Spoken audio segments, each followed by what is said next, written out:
예, 지금 소개받은 이병욱입니다. 예, 감사합니다. 예, 저는 제 발표문은 50쪽에 있고요. 예, 발표문을 읽어가면서 저의 견해를 말씀드리고자 합니다. 우선 목차부터 봐주시면요.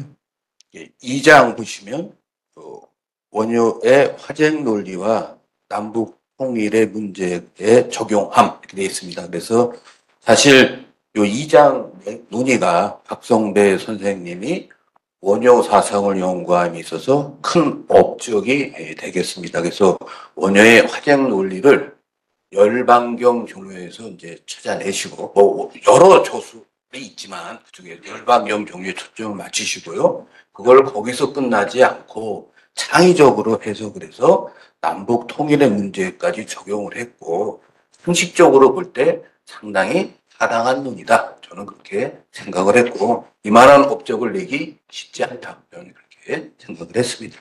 이제 3장을 보시면 원효 사상과 관련된 내용에 관한 여러 관점은 뭐냐면 여기는 이제 박성배 선생님이 박종훈 선생님의 주장을 좀 비판적으로 보시고 또 고이칭 선생님의 논문에 대해서도 또 비판적으로 보고 계세요. 그래서 그건 원효 사상은 아니지만 원효 사상과 관련된 뭐 내용이니까 그렇게 목차를 정했습니다.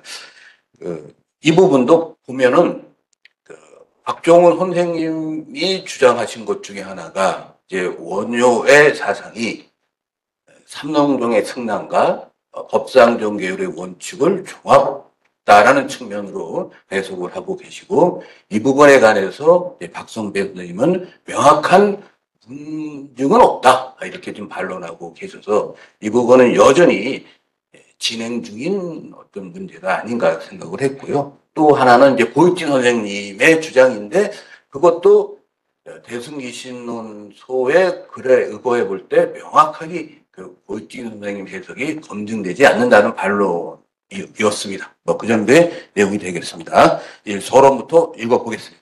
이 글에서는 보람 박성배 선생님의 원효 사상과 그와 관련된 관점을 검토하고자 합니다. 박성배 선생님은 1956년 동국대 불교대학 철학과에 입학하였고 1960년 범아이러 연구라는 제목으로 같은 대학에서 석사 학위를 받았습니다.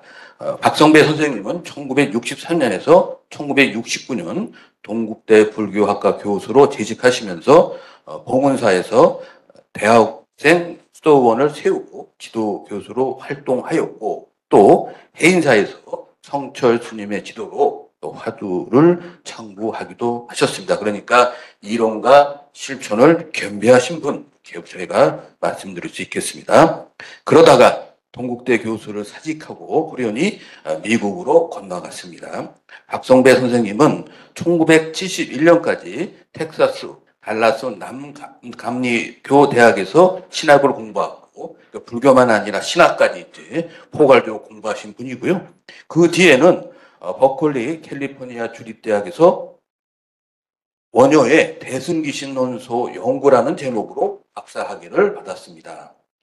그러고 나서 곧이어 토니브룩 뉴욕 주립대학교 종교학과 불교학 교수로 임용이 되었고 2015년에 같은 대학에서 은퇴하였습니다. 제 개인적인 경험이라고 할까요? 저도 이제 박성배 선생님 강의를 들었습니다. 몇 차례 들었는데요.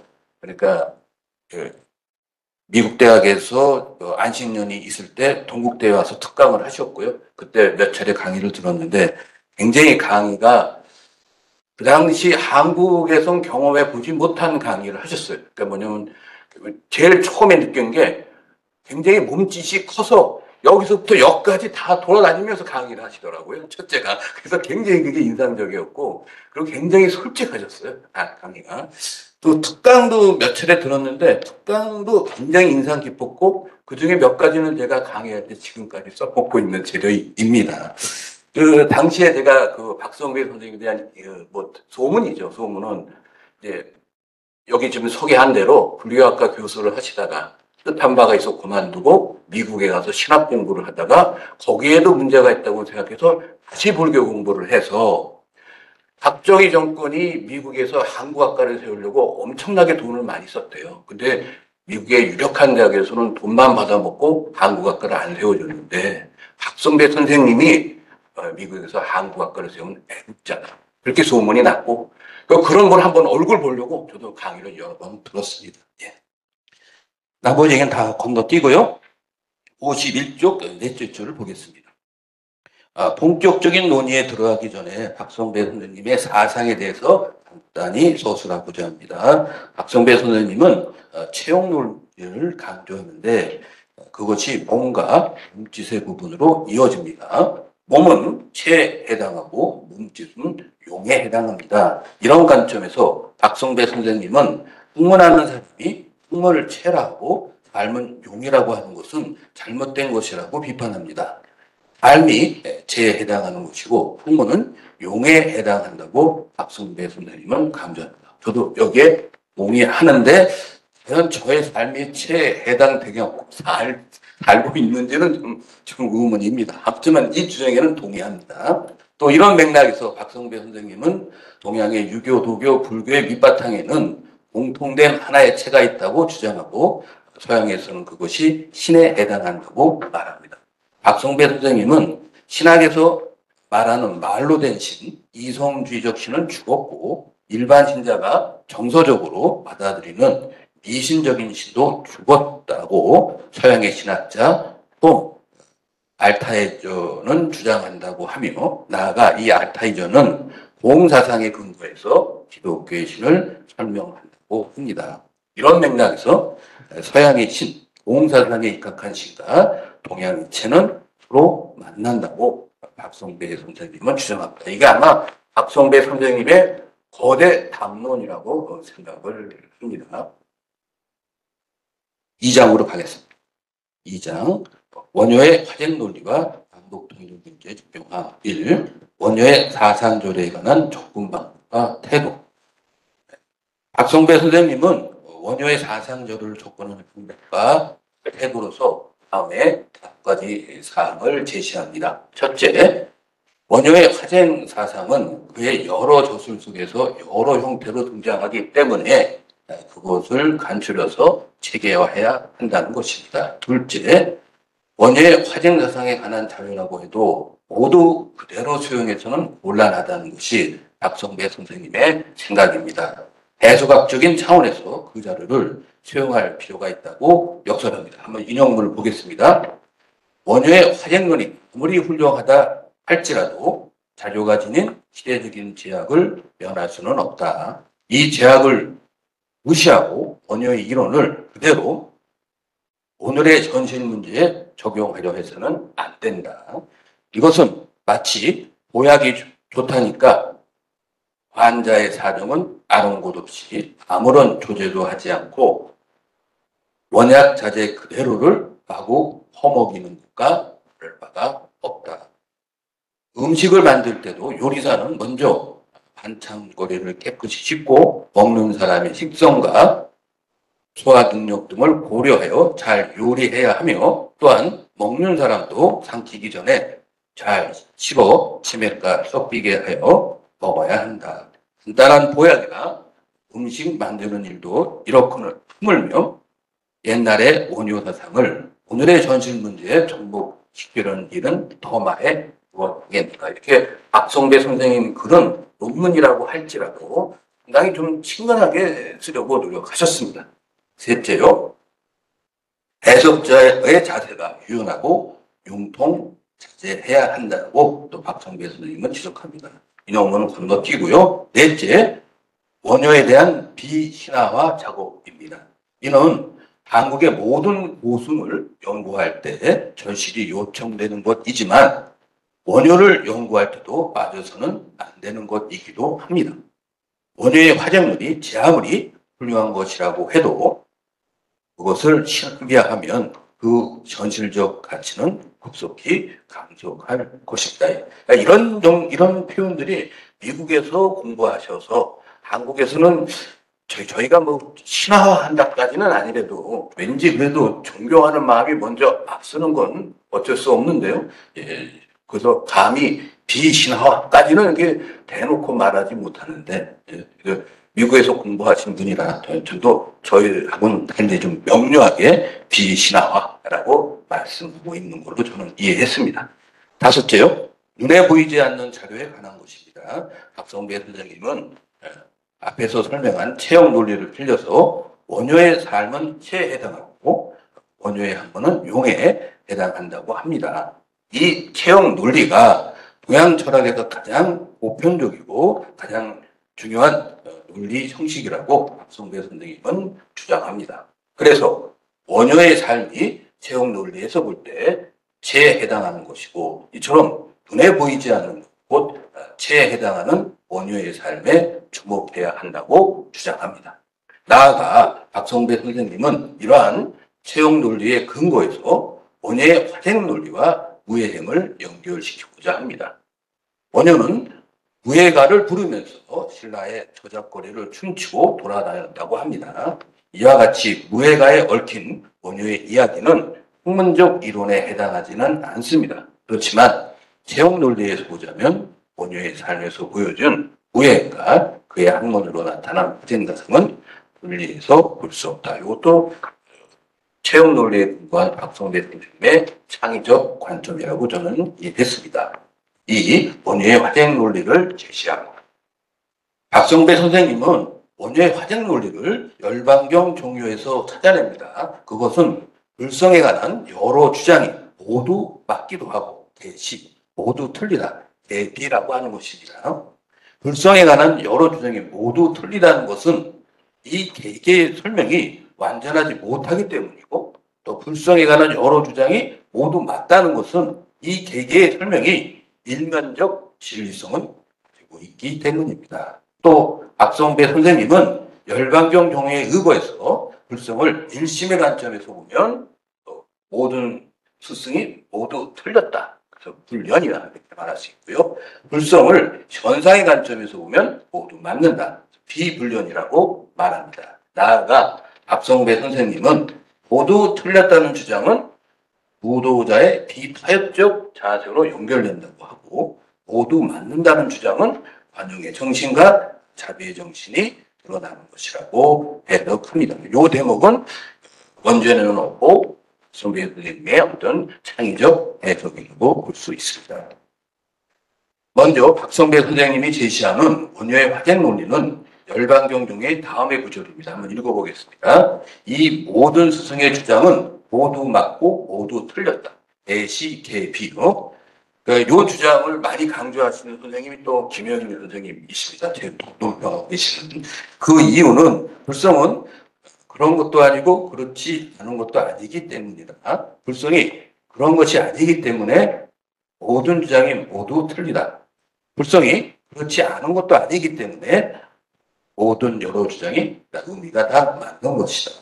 라고 이제 하고 있고요. 이거에 대해서 이제 바로 이래서 이제 설명을 하고 있습니다. 이 내용을 박성배 선생님은 다음과 같이 설명합니다.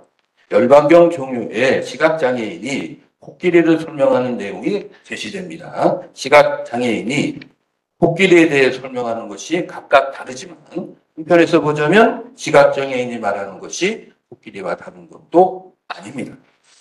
이처럼 원효는 여러 스승의 불성에 관한 설명이 완전한 것이 아니라는 측면에서 여러 스승의 설명이 모두 틀렸다라고 하고요. 또 여러 스승의 불성에 관한 설명이 서로 불완전한 것이라 할지라도 일면적 진리성을 갖추고 있다는 점에서 모두 맞았다라고 하는 것입니다.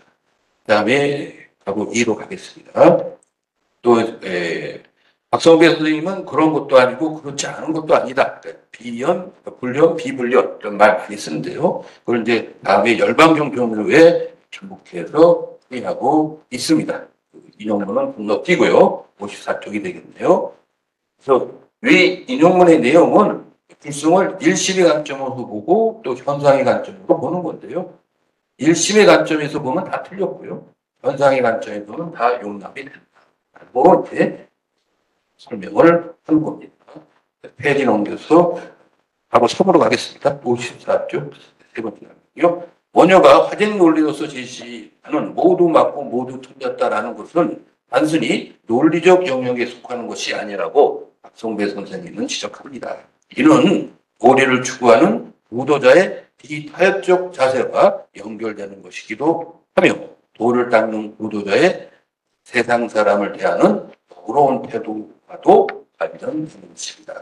다시 말해서 모녀가 모두 틀렸다라고 말하는 것은 불성을 단순히 어떤 하나의 측면에서 보려는 것을 거부하는 것이고 이것은 구도자의 비타협적 자세로 이어지는 것입니다. 또 모녀가 모두 맞다라고 말하는 것은 중생이 불성의 단면적인 모습을 보는 것을 인정하는 것으로 이는 관용의 정신과 자비의 정신이 드러나는 것이라고 해서 이 대목도 열반경 중에 이런 말이 없잖아요. 그래서 박성배 선생님이 조금 더 삶의 의미에 연결시켜서 새롭게 해석을 했다라고 저는 봤습니다. 3. 원효의 화쟁 논리를 남북 통일에 적용함. 이게 사실은 그냥 맹이 되겠죠. 박성배 선생님은 앞에 소개한 열반경 종류에 소개된 원효의 화쟁 논리를 남북 통일에 적용합니다. 그것은 먼저 남과 북을 둘 다 부정, 양부정, 그리고 남과 북을 다 긍정하며 양긍정, 마지막으로 걸림 없음을 확인하는 것으로 전개됩니다. 1. 양부정, 곧 남과 북을 둘 다 부정하는 것은 남은 북을 장애물이라고 바라보고 북은 남을 장애물이라고 바라보는 이러한 사고방식을 버리고 보잡는 것입니다. 이는 친구가 아니면 모두 적이라는 편협하고 교만한 뺑 논리를 버리는 것이고 모든 것을 심판 승부로 해결하려는 전쟁 논리를 버리는 것이다 라고 해석하는데 그렇지 않나요? 네. 이 양긍정은 앞에서 흑백 논리와 전쟁 논리를 버리고 나서 새로운 사고의 가능성을 긍정하는 것입니다. 이는 자연계의 변화에서 보자면 추운 겨울을 지나고 나서 낡은 생명은 사라지고 새싹이 움트는 것과 같은 것이다. 그래서 부정을 통해서 이제 새로운 긍정으로 나아가고요.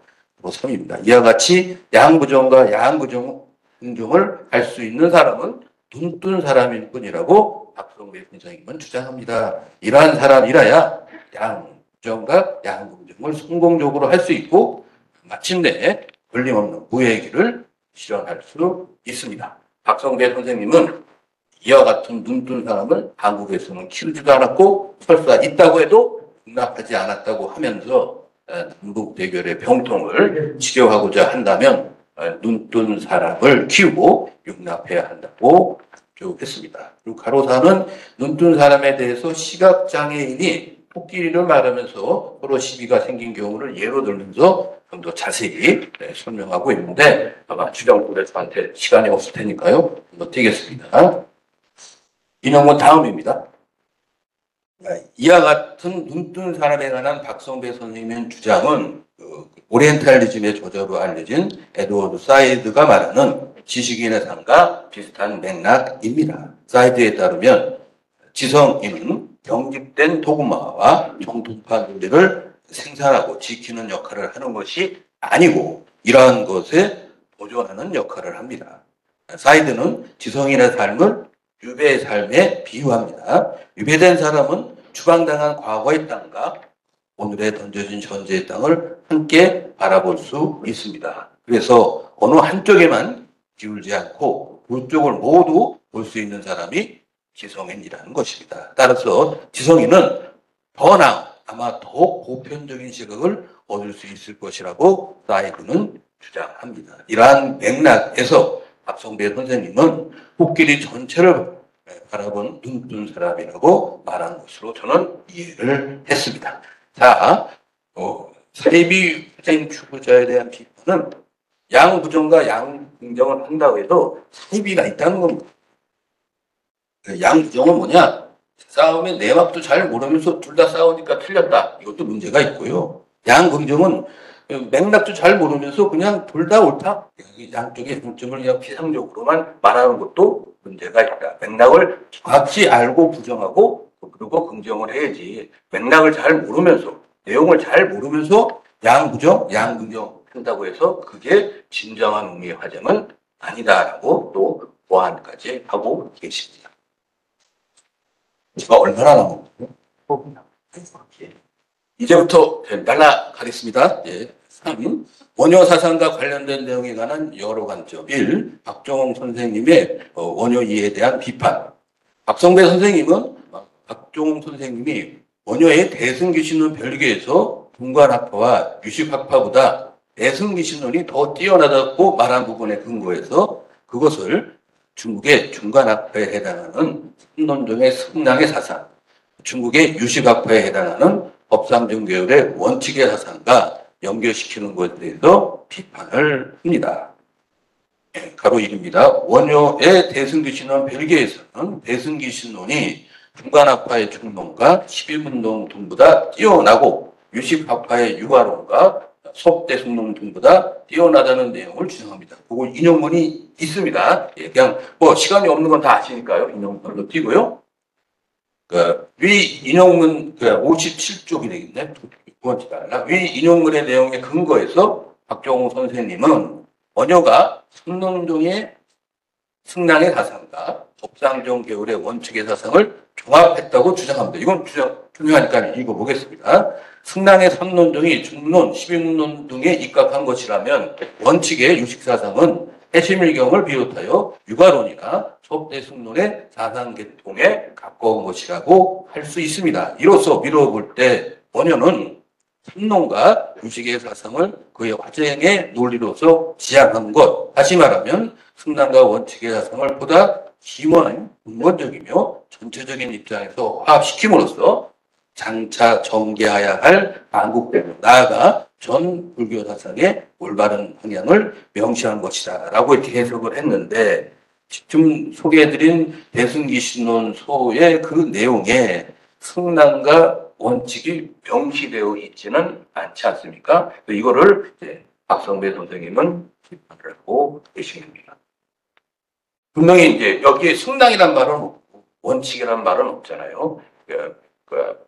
중간학파와 유식학파가 명기되어 있을 뿐이니까 이렇게 해석할 수 있는지 여부 좀 박성배 선생님은 본인은 유연하게 해석하시지만 남의 유연한 해석은 꼴을 못 보시는 것 같아요. 그래서 태클을 걸고 문제 제기를 하신 것 같아요. 예, 뭐 그런 얘기입니다. 예, 나머지 얘기는 뭐 시간이 없으니까요. 그 정도의 내용이고요. 이제 58쪽에 바로 3을 봐주시죠. 제 입장을 썼습니다. 그런데 박성배 선생님이 박정홍 선생님의 주장, 곧 승량과 원칙의 사상을 원효가 종합했다는 주장을 비판하는 것은 그 논의가 여전히 열려 있다고 생각합니다. 그리고 이러한 생각은 박성배 선생님이 글에서도 이렇게 말하고 있습니다. 대승계신론 별개에서 원효가 중간학파와 유식학파의 논술을 비판한 것은 사실이고, 또 여기에 중국의 중간학파인 선론종의 승량, 중국의 유식학파인 법상정 계열의 원칙의 사상을 대입할 수 있는지 여부는 분명히 단정하기 어렵습니다. 해석자의 판단에 따라 승량과 원칙을 추가해서 해석할 수 있는 여지도 있고, 또 엄격히 원효의 글을 해석해서 승량과 원칙의 사상과는 관련이 없다고 할 수도 있습니다. 이 문제에 대해서는 보다 더 심층적 고찰이 요구됩니다. 이 고육진 선생님의 원효에 대한 비판. 박성배 선생님은 고육진 선생님의 원효의 대승기신론 소별기를 통해 본 진속 원용 무해관과 그 성립이론에서 주장하는 핵심적 내용인 곧 진가속이 원효고 권림이 없다는 주장에 대해서 비판을 합니다.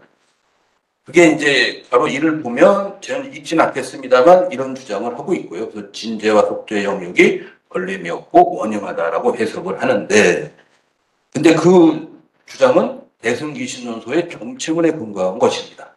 그런데 박성배 선생님은 대승기신론의 정체문을 보면 이렇게 해석할 근거가 미약하다라고 이제 반론을 하고 있는 겁니다. 바로 이 보면 그러면 누구의 주장이 옳을까? 이렇게 해서 제가 대승기신론소의 정체문을 번역을 했습니다. 번역을 하고 보니 글이 좀 난해해서 고익진 선생님처럼 해석해도 될 것 같고요. 박성배 선생님처럼 해석해도 될 것 같고요. 그 외의 해석도 될 것 같습니다. 글이 굉장히 문학적이어서 이게 어느 해석이 정확히 옳은지 저의 수준에서는 가능을 못하겠어요. 따라서 그럼 어떻게 고익진 선생님 주장도 일정 부분 타당할 수 있지만 그것을 비판한 박성배 선생님 주장도 일정 부분 타당하다고 할 수 있다는 게 저희 입장입니다. 다만 가로 선물 발표 59쪽이 되겠네요. 그렇지만 이 대승기 신문소의 정치문의 해석에서 분명하지 않은 점이 있다고 해서 고익진 선생님이 주장하는 진속 원유 무해가 성립되지 않는다는 것은 아닙니다. 대승기 신문소의 정치문은 다양하게 읽힐 가능성이 있는 문장이지만 원효가 진속 원유 무해를 추구했다는 것은 대승기 신문소의 정치문 바로 뒤에 있는 대승기 신문 별개 그래서 분명히 등장합니다. 여기서는 영과 정이 융합되므로 진과 속이 평등하다. 그러니까 이건 진속이 원흉에서 걸림이 없다는 것과 같은 의미로 해석할 수 있는 게 별개 분명히 제시되어 있기 때문에 고익진 선생님이 대승기 신론소의 중층원 해석을 놓고 하는 것은 찬성 반대할 여지가 있고 다양한 견해가 들어갈 여지가 있지만 고익진 선생님의 전체 논문 논지는 여전히 성립된다라는 게 저의 생각입니다. 그러면 뭐 시간이 없을 테니까 결론 부분에 맨 마지막을 읽고 마치겠습니다. 61쪽 두 번째 단락에 배우겠습니다. 이상 살펴보았듯이요. 박성배 선생님이 원효의 화쟁 논리를 남북 통일 문제에 적용한 점에서 그의 창의적 사고를 읽을 수 있으며 또한 한국 불교학계의 거두라고 할 수 있는 박종훈과 고익진 선생님의 주장에 대한 비판을 통해서 그의 비판 정신을 파악할 수 있습니다. 박종훈 선생님의 주장에 대한 비판은 계속도 연구해서 결론을 연구해야만 결론을 낼 수 있을 것으로 보이며 고익진 선생님의 주장에 대한 비판은 제한적인 타당성을 가진다고 평가할 수 있습니다. 그럼에도 필자는 박성배 선생님의 비판 정신은 여전히 유효하다고 생각합니다. 학문은 도전적인 비판 정신에서 출발하기 때문입니다. 예, 이것으로 발표를 마치겠습니다. 감사합니다. 감사합니다. 바로 논평, 그러면 김영일 교수님의 논평이 있겠습니다. 예, 김영일입니다. 논평을 읽겠습니다. 63페이지를 봐주십시오. 본 발표문은 박성배의 원효 사상과 그와 관련된 사항을 논하고 있습니다. 발표자 선생님은 박성배의 창의적, 비판적 사고에 초점을 두는데 창의적 사고로는 원효의 화쟁 논리를 남북 문제에 적용한 논문을 선정하고 비판적 정신으로는 한국 불교학계의 거두인 박정훈과 고익진의 주장을 비판한 논문을 선택하였습니다. 아래에서는 본 발표문을 논평자의 시각에서 요약하고 이를 바탕으로 하는 몇 가지 질문으로 논평자의 소임에 가름하고자 합니다. 이 밑에 내용은 요약은 생략하겠습니다. 시간이 부족하니까요. 질문 3개를 제가 써놨는데 그 부분을 읽겠습니다. 자, 질문 1번. 남북 문제를 해결할 눈뜬 사람이란 구체적으로 어떤 사람을 가리키는가? 박성배는 남북 문제를 해결하기 위해서는 양부정과 양긍정을 할 수 있는 눈뜬 사람이 필요하다고 주장합니다. 이러한 사람이라야 걸림없는 무예의 길을 실천할 수 있기 때문이라는 것입니다. 그런데 이러한 활동을 할 수 있는 사람을 현실 세계에서 찾을 수 있을까 하는 의문은 논평자 혼자만의 것이 아닐 것입니다.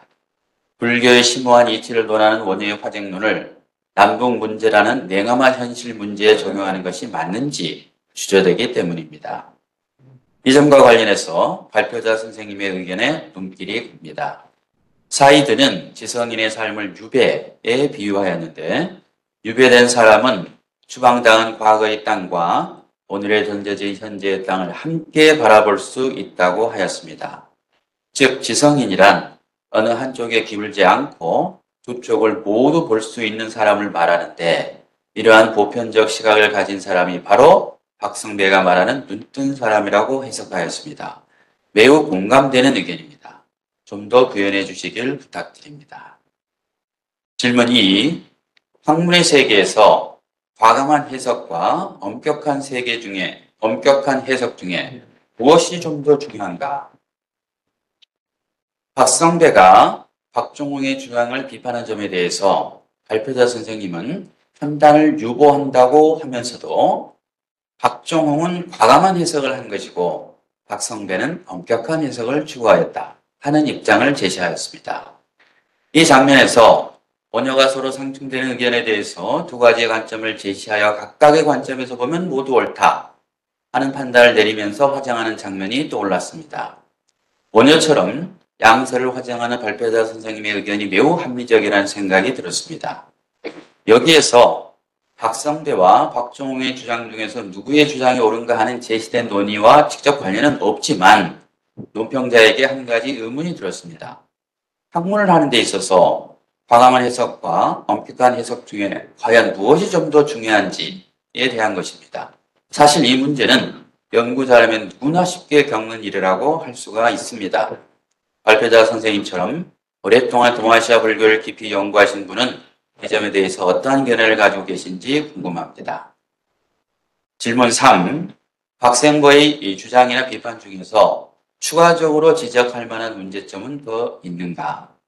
박성배가 고이튼의 주장을 비판한 점에 대해서 발표자 선생님은 대성기신론 별기에 있는 문장을 면밀히 분석하고 그것을 바탕으로 박성배가 고이튼 논문에 대해서 비판한 데에는 제한적인 타당성만을 가진다 하고 판단을 내리고 있습니다. 이러한 방식은 주어진 문제에 대해서 막연한 느낌에 의존하지 않고 직접 관련된 근거를 스스로 찾아내 그 해석을 바탕으로 평가했다는 점에서 발표자 선생님의 근거 있는 의견에 깊이 공감하고 있습니다. 여기에서 고이튼의 주장에 대해서 비판하는 박성배의 논문에서 문제가 더 있을 수 있다는 생각이 들었습니다. 그리고 나아가 선생님이 검토하신 박성배의 다른 논문이나 저서에서도 얼마든지 오류가 발견될 수 있다는 생각도 들었습니다. 저명한 학자의 글에서 오류를 발견하는 것은 누구나 쉽게 할 수 있는 것이 아닙니다. 혹시 추가적으로 발견된 오류가 있다면 이 자리에서 자세히 말씀해 주시길 바라며 이것으로 부족한 논평을 마치겠습니다. 제가 시간을 너무 잘라가지고 지금 10분이 남았습니다. 그래서 토론 시간이 충분한데, 일단 답변을 충분히 해주셔도 될 것 같습니다. 이건 10분이 남은 건 저한테는 재앙입니다. 재앙적 수준이네요. 예. 아무튼 예, 첫 번째 눈뜬 사람이란 구체적으로 어떤 사람을 가리키는가? 저는 이제 결국 에드워드 사이드가 말하는 지식인, 또는 지성인 개념을 가지고 조금 더 보편적인 시각을 가진 사람으로 이제 말씀을 드렸는데요. 네, 이거를 이제 좀 다른 각도에서 얘기를 하면은, 그러니까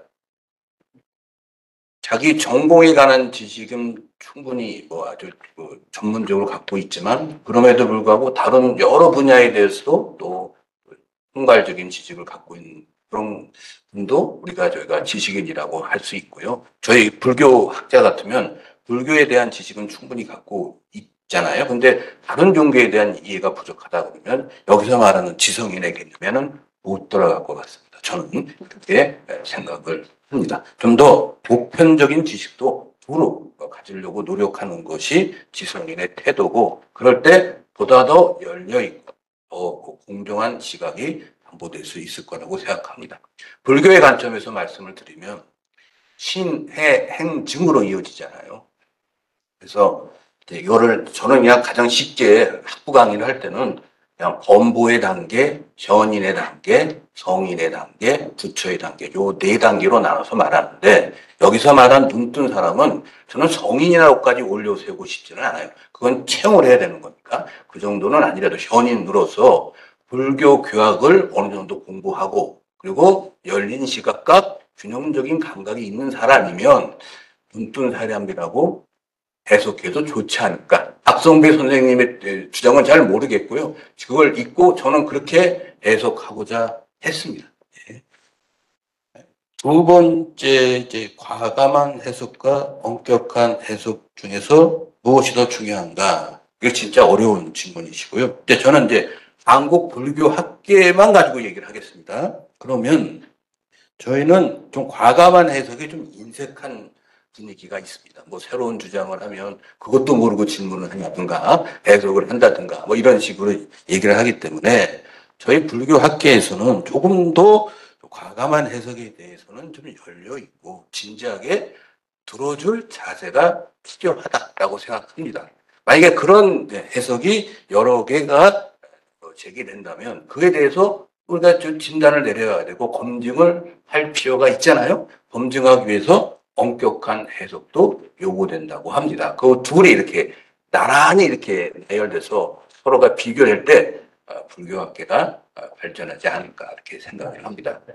그래서 가령 이제 불교 철학을 서양 철학으로 비교하는 거 좋잖아요. 근데 그럴 경우에 분명히 뭔가의 편견이 있을 여지가 있습니다. 그럴 때 불교 교학의 엄밀함으로 다시 한번 검증하면 그랬을 때 불교 사상이 갖고 있는 저력이 서양 사상을 통해서도 드러나고 또 불교 교학의 엄밀함을 통해서도 한번 검증되기 때문에 이 땅에 교학하는 사람들은 이 둘을 다 추구해야 되지만 한국 불교 학계에서는 좀 뭐 새로운 얘기하는 사람에 대해서 썩 점수가 높지 않습니다. 그리고 특히 신진학자가 새로운 뭐 논문을 쓰고 그러면 그 평가가 후하진 않아요.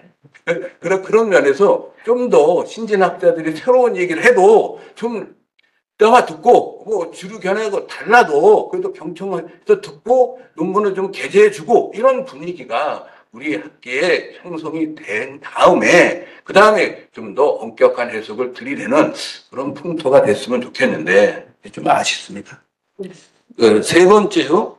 박성배 선생님 주장이나 비판 중에서 추가적으로 지적할 만한 문제점이 있는가. 제가 이제 한 절을 더 쓸까 말까 하다가 원고 마감은 닥쳤고 그래서 그냥 넘긴 게 있습니다. 그게 뭐냐면 이제 박성배 선생님이 박종훈 선생님은 하나 더 비판을 한 게 있습니다. 그 계합 논리를 이제 박종훈 선생님은 주장을 했는데 원효의 화쟁 사상의 주요 논리로서 계합 논리를 주장을 했는데 그것의 원문을 읽어보면 일정 부분을 생략하고 번역을 했습니다. 의역을 하셨죠. 의역. 그걸 박성배 선생님이 놓칠 리가 없잖아요. 그걸 딱 지적하고 이거는 그 단순히 생략한 것뿐만 아니라 원효의 중요한 사상을 놓친 거다라고까지 이렇게 확대 해석을 하시는데 저는 그 주장에는 동의할 수 없고요. 제가 만약에 논문을 거기 썼다면 박종원 선생님은 좀 의역을 했고 박성배 선생님은 직역을 강조했다 정도로 입장 정리를 해서 두 분의 주장이 다 일면 타당성이 있다. 뭐 이 정도로 아마 논문을 썼을 텐데 시간 한계로 그 대목은 쓰지 않았습니다. 그 부분은 좀 양해해 주시기 바랍니다. 네, 감사합니다. 김영현 대표님 뭐 만족하시나요? 100% 만족. 100%. 네. 훌륭한 그 발표. 예. 이거 시간 아직 1, 2분 있습니다.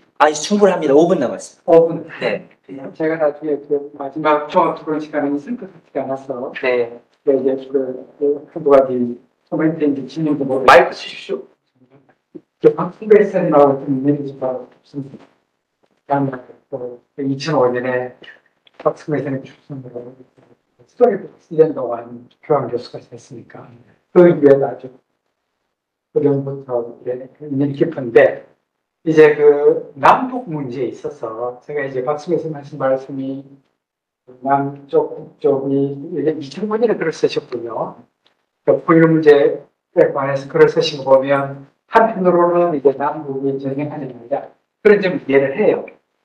그러나 이제 남북 그 체제 차이점, 또 인권 문제에 관해서 그런 차이점은 인정하시는지 그건 모르겠어요. 제가 이 질문을 드린 이유는 그 2007년도에 그 달라이라마가 그 한국 방문하려고 했다가 날까지 잡았는데 김대중 대통령이 중국의 압박 때문에 이제 그 포기했 이제 이제 결국에는 무산시켰습니다.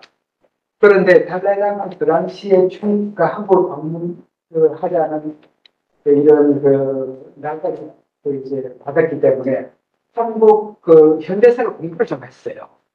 그러면서 나중에 한 이야기가 달라이라마는 물론 이제 평화주의하고 핵전쟁 반대하셨지만 6.25 전쟁을 어떻게 평가하는 관이 정의로운 전쟁이라는 말로 불러요. 파스트워. 그게 뭐냐면 또 다른 이제 처칠이 히틀러의 공격에 맞서서 전쟁한 것도 정당한 전쟁인 것 같이 북한의 남침에 저항해서 남한이 견뎌내고 그 이후에 자유민주 체제를 건설했기 때문에 정당한 전쟁을 불러요. 그래, 달아나면 먼데 있어도 이런 그 인식의 그 남한, 북한 이런 그 제도상의 또 인권의 차이를 인식하셨는데 박수배 선생님 마음이 너무 고와서 그러시지 남북의 평화 문제만 말씀하시는 것 같고 이 체제상의 차이를 인지 못한 것 같아서 뭐 지금 저보다 20년 선배시니까 제가 하여간 그런 점이 조금 아쉬웠고 이상입니다. 네, 감사합니다. 거기에 대해서 답변. 이건 답 질문이 아니시고요. 예, 홍성 선생님의 견해는 이제 박성배 선생님이 이렇게 통일 문제에 이제 어떤 원효의 확장 논리를 적용한 것은 굉장히 창의적이지만 또 생각할 여지도 있다 정도의 코멘트였습니다. 남북 차이를 예. 인식하지 그건 무시했거나 그건 이제 미국에 계셔서 어떤 특수성이 발휘된 건지 또는 원효의 화쟁 논리를 너무 중시해서 그렇게 된 건지 뭐 이거에 대해서는 본인한테 여쭤봐야 되지 않겠습니까? 살아 계신데요. 네, 아직 시간이 한 2분, 3분 남았거든요. 질문 한 분만 더 받겠습니다. 저희들 다 책으로만 보죠. 예. 잠깐 나오셔서. 여기서 앞에서.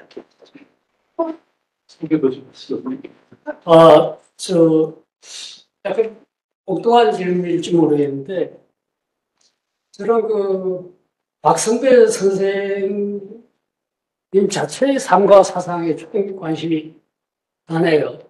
왜냐하면 한국에서 불교학자로 계시다가 갑자기 또 미국에 가셔가지고 또 신학을 공부하시고 그런 참 드문 경우입니다, 사실. 그러다가 아까 발표 중에 거기 또 뭐 문제를 느껴가지고 또 국자적인 길을 가셨다. 참 바람이 어떻게 그렇게 용감하고 대답하시냐.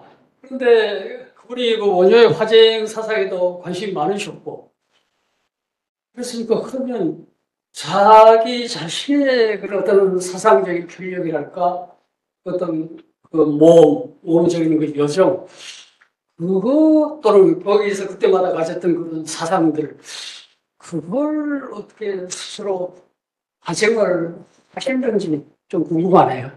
그러니까 제가 그 서론에 잠깐 밝혀놨지 않습니까? 그분이 이제 동양 사상은 유불도를 채로 우리가 수렴할 수 있고 서양 사상은 신으로 수렴이 되는데 그 채와 신을 듣다 이렇게 말씀하는데 거기 본인이 신학을 공부하고도 다시 불교를 선택하신 이유고 그 신이라고 하는 게 뭐냐? 공사상에 근거한 신해석은 동의한다 이렇게 얘기하는 것이고 여타의 신해석은 문제가 있다. 그걸 당신 입으로 말하는 게 아니라 같은 대학교의 신학 교수의 입을 빌려서 말씀하시고 있습니다. 그게 그분의 전체 그림이고 그 안에서 저는 이제 원효만 가지고 논문을 발표한 거고요. 저는 그렇게 이해했습니다. 제가 뭐 박성배 선생님은 뭐 제대로 아는 것도 아니고 저는 강의 몇 번 듣는 게 전부고요. 강의도 굉장히 재밌었습니다. 예.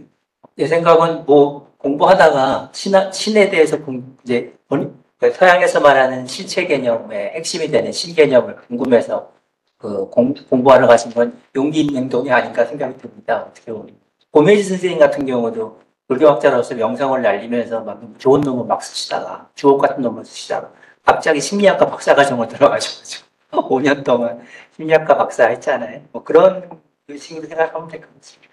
예, 장시간 동안 제가 문제 보실까요? 교수님 보면은 이제 제가 그 스토리보드에 2년 동안 있었습니다. 같이 이제 있었는데, 박 교수님이 여기는 이제 화장 사상을 말씀하셨는데, 제가 이제 화장 전공인데, 거의 화장은 말씀하지 않으시고, 그 강의 수업에서 주로 말씀하신 게 선종, 선화를 깊이 말씀하셨습니다. 그래가지고, 그 선생님이 이제 화쟁 얘기하시니까 제 생각에는 그 화쟁이란 거의 언급을 안 하셨거든요. 강의 시간이나 저하고 또 개인적인 스타디에서 화쟁은 거의 말씀 안 하시고 선에 대해서 굉장히 조예가 깊으셨습니다. 수업도 거의 선 관련돼서 수업하시고. 그래서 굳이 제가 화쟁과 같아서 이제 제 생각을 말씀드린다면 화쟁을 그러니까 화쟁을 무시했다는 그런 뜻이 아니고 화쟁을 특별히 의미를 두지 않고 그 선 안에서 녹여서 그러니까 선으로 다 화쟁하신 게 아닐까 할 정도로 저는 그렇게 느꼈습니다. 대답이 될지 모르겠습니다. 근데 하나 개인적으로 궁금한 게 있는데요. 저기 허우성 선생님도 계시고 김영윤 선생님도 직접 뵌 분들이 있으니까 그 박종원 선생님도 얘기할 때 그 어떻게 원효 사상을 해석할 때 변증법적으로 해석할 여지가 있다라고 하면서 이게 해겔 변증법하고는 다르겠지만 서양에 여러 가지 변증법이 있기 때문에 그걸 연구하는 게 후학들의 과제다라고 했고 박종원 선생님도 아까 유식하고 삼론 사상 그거를 이렇게 종합하고 지향한다는 표현을 몇 번 쓰시더라고요. 그래서 혹시 이 선생님들이 공부하시기 전에 해겔도 공부를 하셨는지 그런 의미에서 지향이라는 표현을 쓰시는지 그러니까 화해 회통을 얘기할 때 지향이 몇 번 나오거든요. 그게 궁금하더라고요. 박종원 선생님. 아니요. 지향. 지향. 네, 박성배 선생님도 그러셨는지. 그래, 서양학 전통을 조금이라도 접하신 분이라면 지향을 모를 수가 없죠. 박종원 선생님은 당연히 그랬을 거고, 그건 그렇고 아마 박성배 백승 선생님도 서양학 전통이 조금이라도 열려 있으시면은 그 모르시면 서양철의 핵심 중에 하나 해결이나 그 전통의 주요 개념이었습니다. 아, 그 일반론으로 그냥 쓰신 거군요. 아마 그때 구체적인 대해서는 제 대답 못하겠습니다. 아, 네, 자, 네. 감사합니다. 장시간 동안 감사드리고요. 1부 지금 마치고 40분에 다시 뵙겠습니다. 2부 40분에 시작하겠습니다. 네, 바깥에서.